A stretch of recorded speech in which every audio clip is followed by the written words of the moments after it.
about. But when you go to the older types in Africa and looking at the so-called Twa people or the Khoikhoi people, the ones who speak with the click languages, their skin colors range from, well, I have to defer to Brother Brown here, who's seen those people. And some of them are light red or high yellow, or some of them are dark brown, some of them are purple black. But in hair texture, what did you see for the hair texture? This. Oh, you can pull it out. The wiry hair? Okay. Wiry hair. So it's more of the curly hair. Yeah. And yet it is made reference to that the people who were present as your Dravidians had straight hair, but the dark skin tone. And certainly Africoid features a wide range. And that is true of people present in the North and South Americas as well. So I'm of the opinion that the hair color, the hair texture change in a result to the local environment of probably with foods that were being eaten, or also an adaptation to the climate. Now the climate is certainly warm. 120-degree heat ain't nothing new. But the question, what role does woolly hair play in a hot environment? It allows for more cooling of the scalp because the hair is curled up, and you can and as the perspiration goes across the head, it can then get cooled down and cool down the brain case. But I think there's also a food connection. So I don't know what that is at this time, but the question comes, what about the types?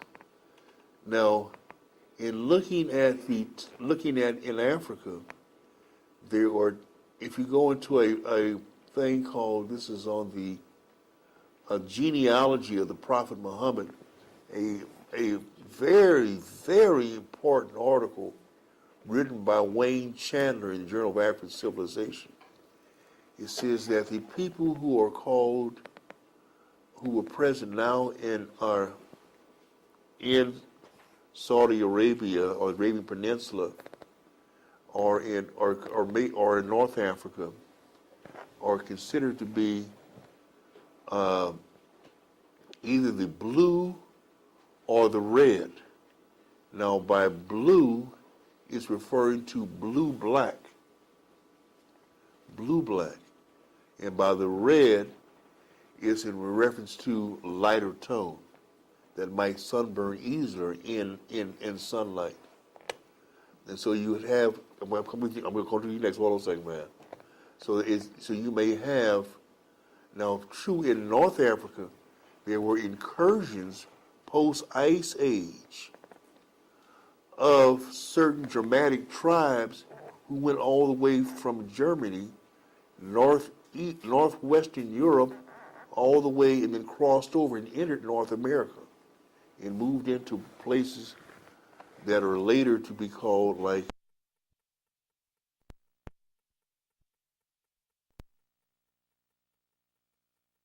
so that's a whole other set of questions.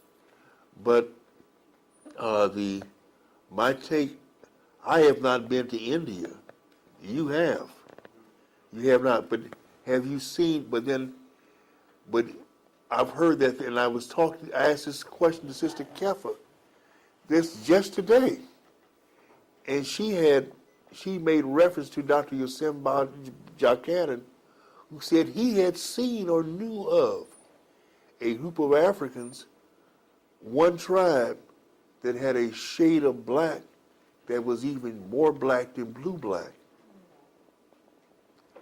So, in a rule, on that one, I would say that the people who have your color and my color are more the same. That one, it speaks to some recent mixture, not distant mixture.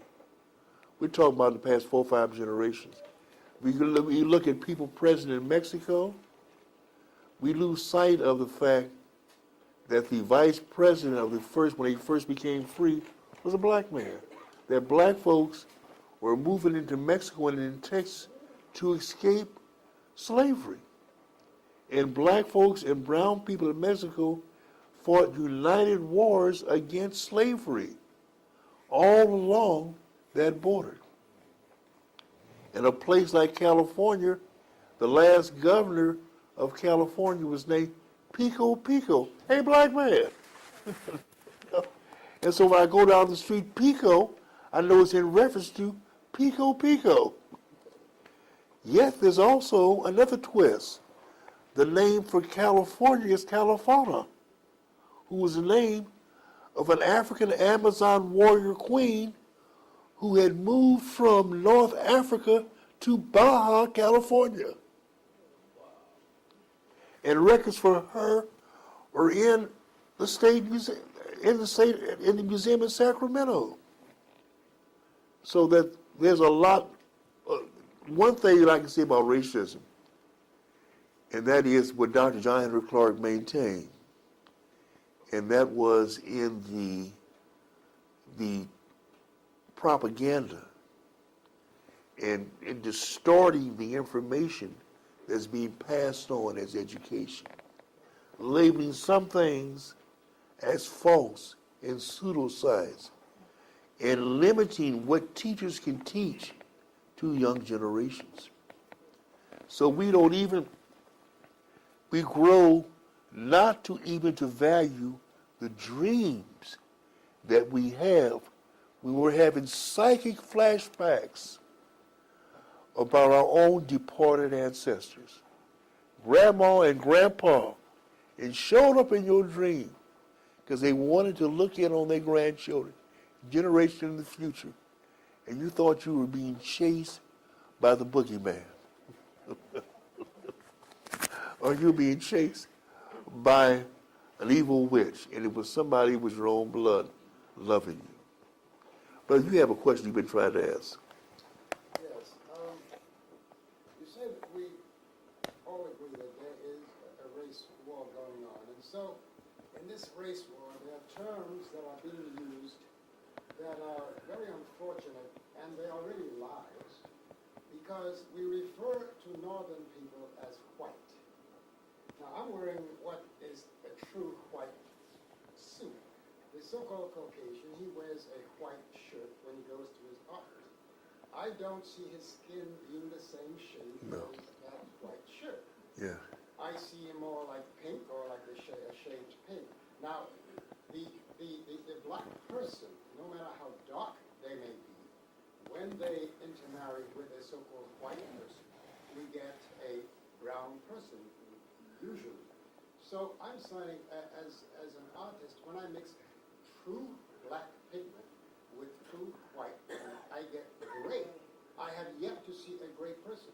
I think the terminology is very important, and we as the elder race should set this straight, because when we use English words to describe even I know it's easy, and some people will say, oh, you're dealing with semantics, but it's language.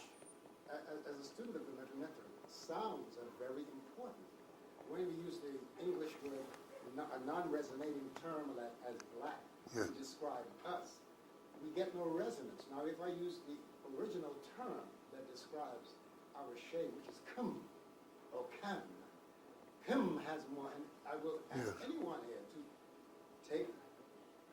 take a experiment, say kim, and then say black. Which has more resonating power and force? Yes. And then again, black contains the word lack, which is not a good mantra for us as a people. So I would say, as an elder race, we ought to be setting the terms that we used to call ourselves and to call the planetary softener or the planetary freshman, so-called white people. Because it's easy for us to say white and black, but it's not true. Yeah, right.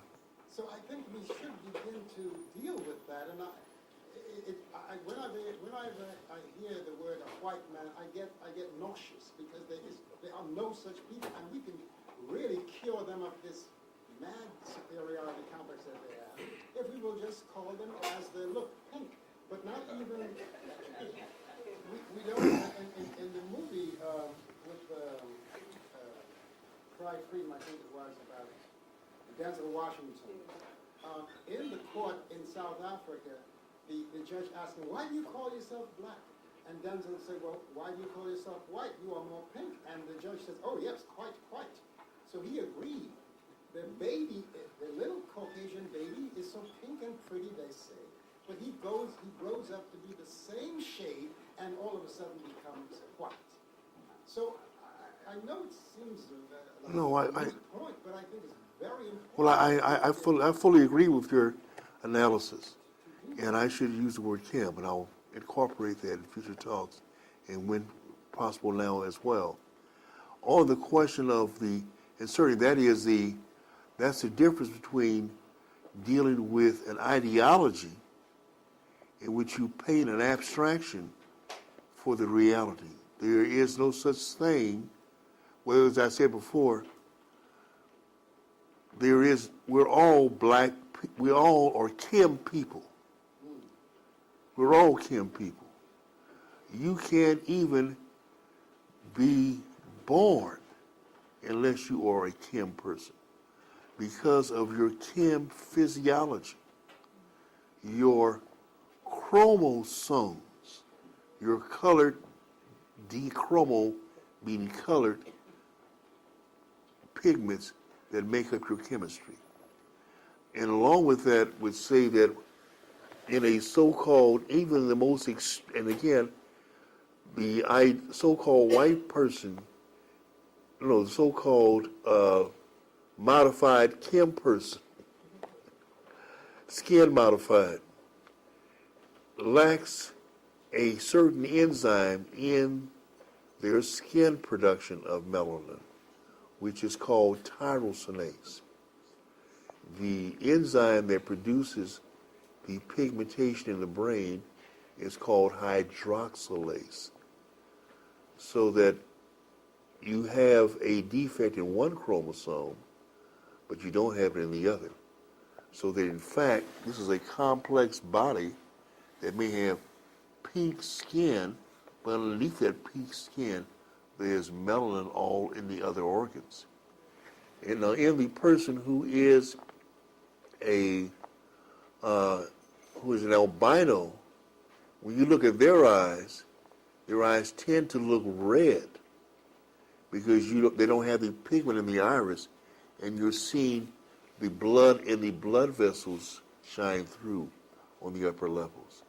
And to some degree, that may somewhat for that pink kind of color.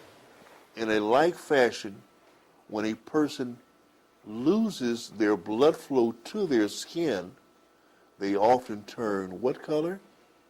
They turn blue. Whereas a black person looks kind of ashen-like. But again, your point is well taken. The correct name is Kim, and it was shown as a hieroglyph with a person kneeling in front of a piece of charcoal wood. So you would have no doubt about it.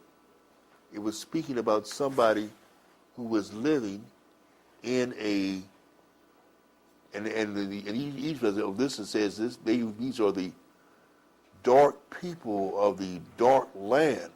No, they took pride in this because they knew that it had very important other effects. So this thing of the land of Kim is very, very important. And so that this idealized so-called white person is not in fact white, but they have some coloration as well.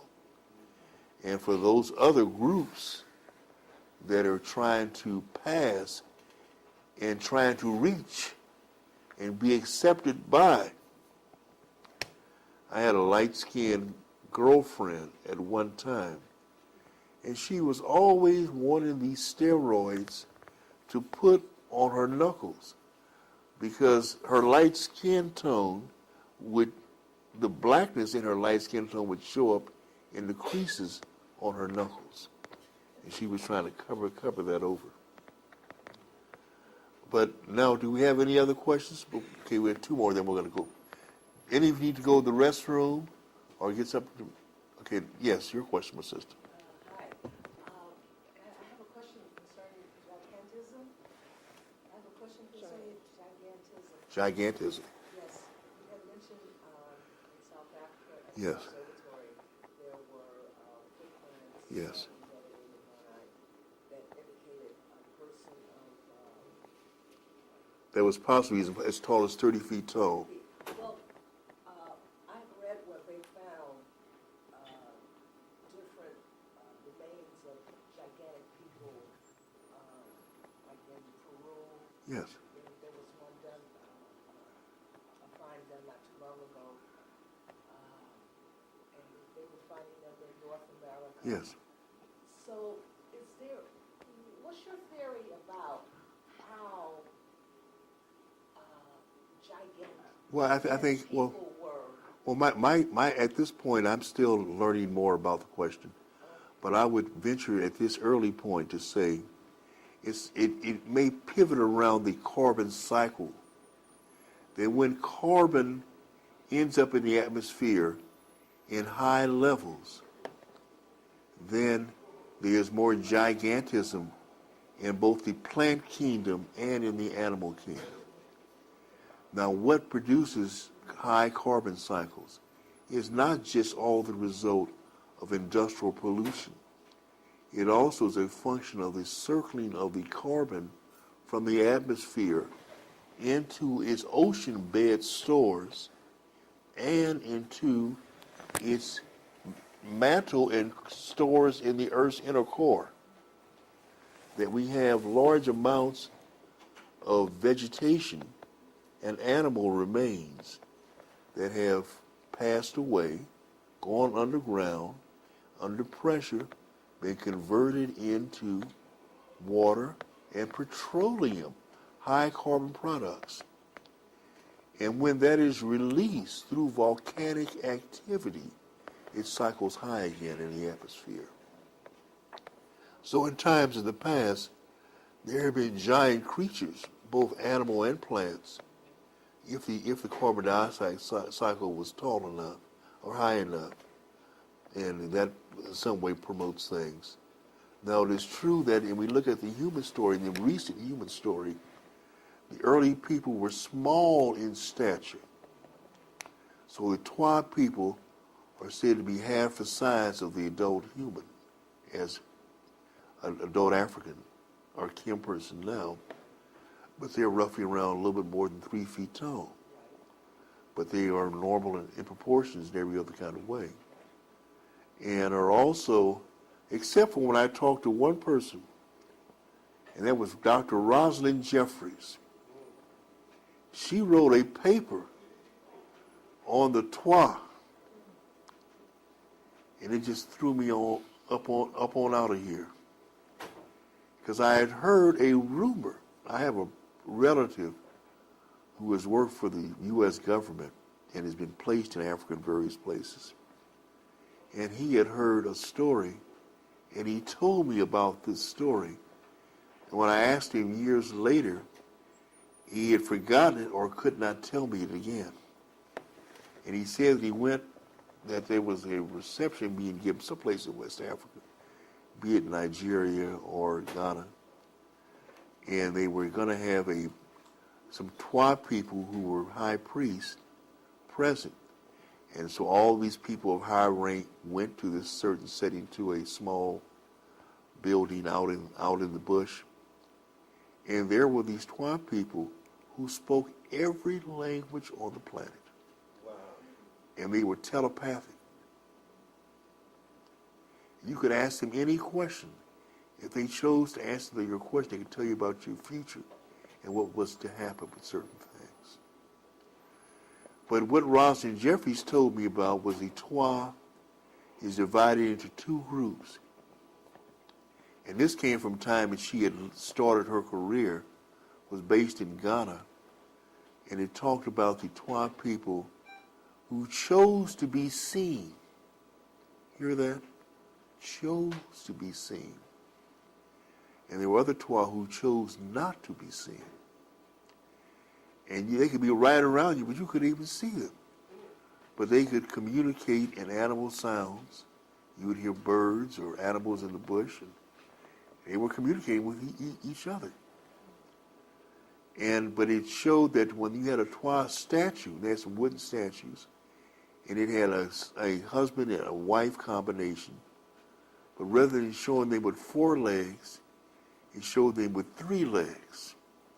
The leg, when they stood side by side, was 1 leg, and the feet were turned backward, showing that they moved in the spirit realm. They could materialize and dematerialize. And they could go in between the material realm and into other dimensions. So that's a very important concept I think in the African worldview about this so-called dark matter realm, about these other realms of existence and the communication that goes back and forth. Yeah, I got one question ahead of Brother Brown. No, he can get his question. Yes. Well, Scott. So, I heard that Einstein was very afraid of dark matter. I wanted to know why he was so afraid of.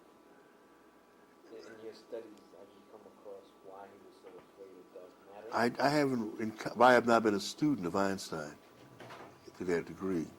I met his sister when I was a medical student working the summer before I started med school in a neurology research lab at the University of California, San Francisco. And there was his sister, and she worked in the lab adjacent to this lab that I worked with Frank Yatsu and Robert Fishman. And what vibe did I get from her? She looked like standard crazy white girl. Very much stuck on her name. And she asked me one day, out of the blue, what made me want to go into science and to be a physician? And I told her the truth. I don't know. But I've always had a love for science since the very beginning. I didn't tell her about my Flash Gordon days, science fiction days. But I felt that I was being driven, being pulled along. This was not a new thing, like I had done this work before in past lives. So let's just go down with it, So I think back to this observation of how the African world is different, is that it is more in communion with the spirit realm. Now, spirit realm can have high and low. It does. There are some profound demons out there, y'all. There's some, as Sister Kepler would say, there's some profound hearts out there, Hanks out there. And yes, and there's some profound angelic beings. And we are gods. We are gods trying to find our angelic destiny. What are we being put here to do? Not well, but perfect.